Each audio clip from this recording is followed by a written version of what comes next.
Құрметті менің тыңдармандарым, Гүлдер сыры 3-ші бөлімі. Зейнеп Кадирдің арқасындағы жараларды көріп, Серхатқа келіп, шыларман халде келіп, ол қызды аз ақша таптың.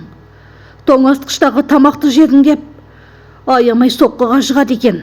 Мен оларға көрсетем деді. Артына қарамай кетіп бара жатқан кезде Серхат Зейнепті тоқтатып, сен бұлай кете алмайсың. Қызды алып кет деді. Бұл қыздың анасының үйі деді Зейнеп. Жоқ, бұл менің үйім деді. Сол кезде Кадир шығып қалды. Кадир, жаным, сен осында қал.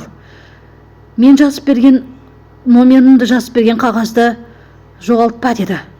Сөйтті де Кадир кетіп бара жатты. Ал Зейнеп Түлайдың үйіне келіп, мен саған көрсетем деді. Сол кезде Серхат артынан көлігімен келіп, қыз біздің үйде тұру үшін сен де бізбен бірге тұрасың деді. Мен сенің үйіне барып тұрмаймын, мен саған қызметші болмаймын деді. Сол кезде сіңілісі Эрбу, әпке өтінем, көмектеш, сен баруың керек деді. Сол кезде Зейнеп Кадирді көріп ойланды, келісті. Анасы да уайымдап, қызым, онда бартын естисің, бөтен еркектің үйінде деді. Әкесі де, қызым, бармай-ақ қойсаң болмай ма деді. Әке, Түлай Кадир туралы ештеңе де білмейтін болсын деді. Жарайды қызым деді. Әке, мені уайымдамаңыздар, бәрі жақсы болады. Кадирге мен бас көз болмасам, бөтен үйде жатырқайды ғой, оған ешкімнің жаны ашымайды ғой деді. Сол кезде Түлай келе жатты Зейнептің үй жағына қарай. Мына көлік қайдан келді деді. Зейнеп жатып істейтін жұмыс тапты деді. Сен Кадир туралы сұрамадың ғой деді Түлай Зейнепке. Анам айтты ғой, әлі таппағаныңды деді. Таппасам полицияға барам деді. Сен кеш қалдың, қазір бар полицияға деді. Сөйтті де Зейнеп пен Кадирді әкеліп қыздарына таныстырды Серхат. Бізге күтуші керек емес деді. Мен солай шештім. Сендерге күтуші болады, аналарын келгенше деді. Серхат Зейнепке қол қойдырды. Біздің отбасымыз туралы ешкімге ештеңе айтпайсың деген келісім шартқа. Ал Жихан болса, ақыр не болар екен деп інісіне ұрысты. Ал қыздар болса, сен неге үндемейсің деп төбелесуге барды. Ал Арзу болса, бұл үйде бірдеңе болып жатыр ма, Жихан деді. Жаным, сен бұған араласпа. Сен тек қана сән салоны туралы, өзіне қарау туралы ойланып жүре бер. Басқаларға басыңды қатырма деді. Жарайды деп сол кезде Арзу жаңадан алған сөмкесін көрсетті. Ал Зейнеп болса, Серхаттың жатын бөлмесіндегі жуынатын бөлмеге кірген. Ал оған Серхат байқамай кіріп кетіп, шу болды. Сен мұнда менің жуынатын бөлмемде не істеп жүрсің деді. Басқа жуынатын бөлме таппадым ғой деді. 5 бөлме бар ғой жуынатын деді. Қыздар көріп қоймасын, осында отыр деді. Сол кезде сен әйеліңді дұрыс танымапсың деді Зейнеп Серхатқа. Таң атты. Сол кезде үй қызметшісі Халелдің диетада екенін айтты. Ол смузи ішет деді. Барлығына қайырлы таң дегенде ешкімде жауап қатпайды екен. Сол кезде Халел Кадирдің жеп жатқан шұжығын көріп қатты жегісі келді.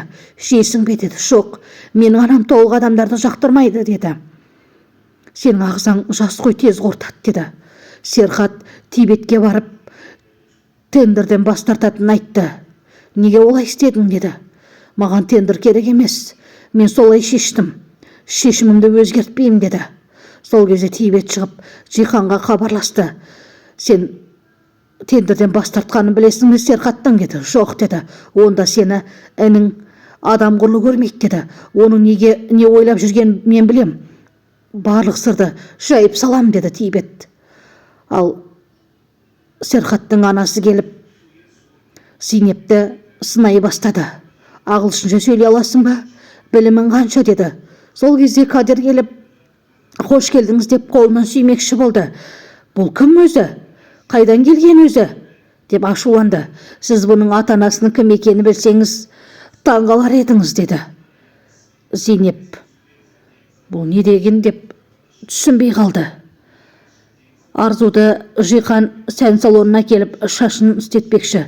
Және де жаным, сен ботекс істетесің де, ботекс туралы да ойлан, деді, бетіндегі әжімдерін көрсетіп жатып. Жарайды, 2 сағаттан кейін шығам, деді. Мен саған көлік жіберем, деп Жихан кете барды. Ал Арзу болса салонға кіріп, жалған сөмке мен шынайы сөмкені ауыстырды. Ал Серхат болса қыздарды үйге әкелді. 2 қыз бір-бірімен төбелесіп қалыпты. Қалел сіңілісін ұрған, ал сіңілісі оған әлімжеттік көрсеткен. Маған үй қызметкері солай ұр деп айтты, деді. Жоқ, мен сен бауырыңмен әлімжеттік көрсетіп жүрген білмедім ғой, деді. Сол кезде Елік Кадирдің қалтасындағы анасының орамалын көріп, бұл менің ананың орамалы ғой, деді. Ал Серхат болса әйелін дұрыс танымағанын Зейнепке айтып жатты.